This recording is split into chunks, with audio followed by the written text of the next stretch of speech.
Hey, good morning. I wanted to jump in here today and talk about self-employment and being a business owner.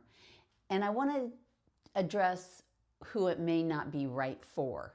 Okay, I love it. I work all the time. I'm a self-motivator, but it may not be right for you. So if you're on the fence about starting a business or you already have one and you're questioning yourself, this video is for you. The reasons why you shouldn't start your own business is it's not a get rich quick scheme. You're not going to start a product or a business and make $1 million overnight, okay? I know that's a dream for a lot of people, but it ain't gonna happen. You have to be willing to have a very unpredictable income, especially in the very beginning.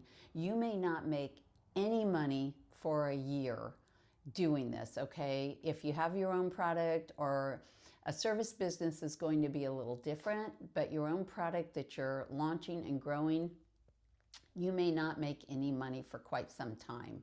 So be aware of that before you start your own business. Number two, you're not going to clock out. You're not going to go home and hit the couch or do something fun on the weekends with your friends and be like, I'm done working. I don't have any responsibilities. I take it with me on vacation. My phone is being checked all the time. I check it in the morning, I check it in the evening, and I'm at work all day long doing what I do. So if you want some downtime and you don't want to worry about your business, it may not be right for you, okay? You have to be self-motivated. You have to get up in the morning and be thinking about your business, all right? So it's not, oh, I'm tired today. I want to just call in sick. I've been at work plenty of times when I've been very sick because I had to be here. So just make sure that you're the type of person that wants to get up and go after it all day long and be willing to put in the amount of time it takes to get your business off the ground and going. Number three, you have to be your own boss and your own employee.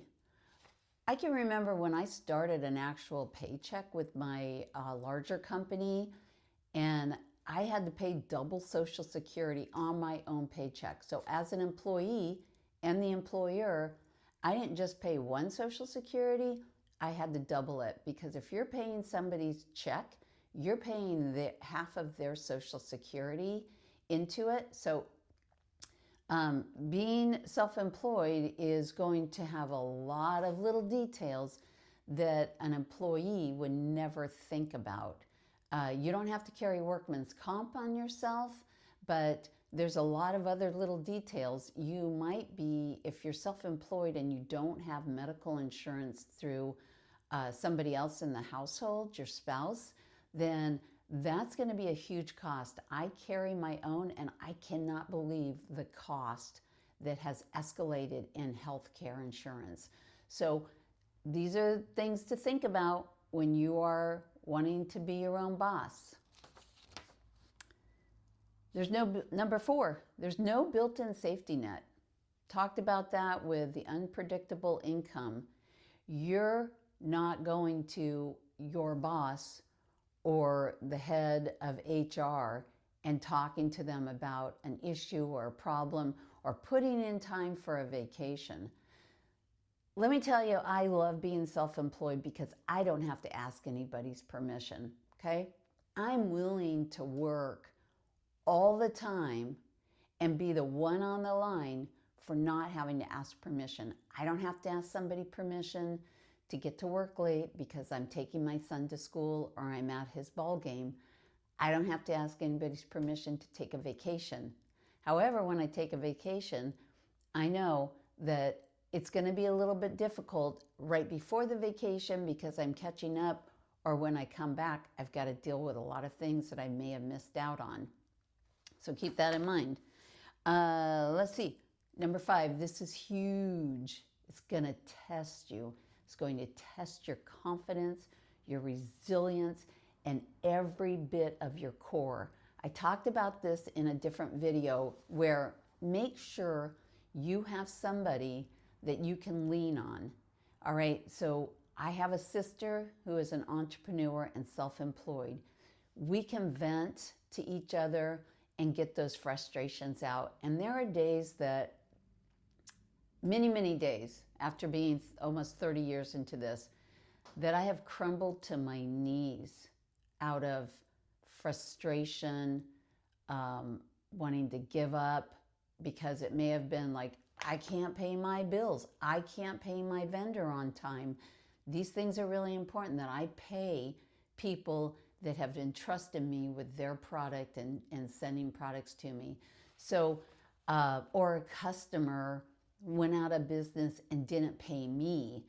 So it's going to test you, but I could tell you that I grew up during those testing times, and I had people to lean on. If you don't have a close relationship, find a therapist. And I'm not kidding you. Find somebody that can help you walk through these really dark days, because you're going to be on the mountain. You're going to feel like Superman.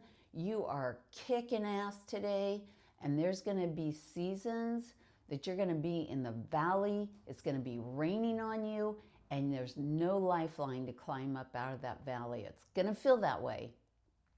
But if you persist and you know what you're doing and you get help along the way, and I'm not talking about just therapy for your mental health, find a good business coach.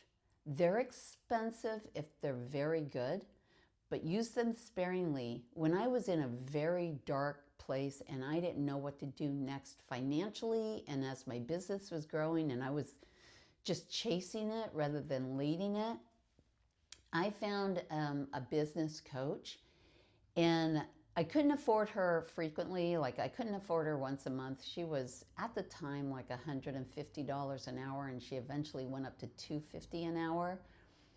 But she really opened my eyes to a lot of things that I was completely unaware of. Now, it was before chat, and I'd say use AI carefully if you're trying to find answers to your business and you're trying to stay motivated.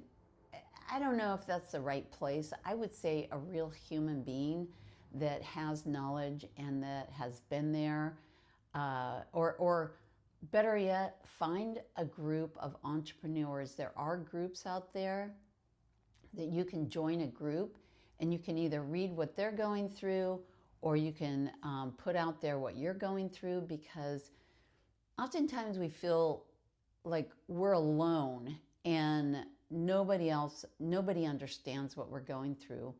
If you find other people that are entrepreneurs, I can guarantee you they're going through the same thing you're going through, and you're not going to feel so alone.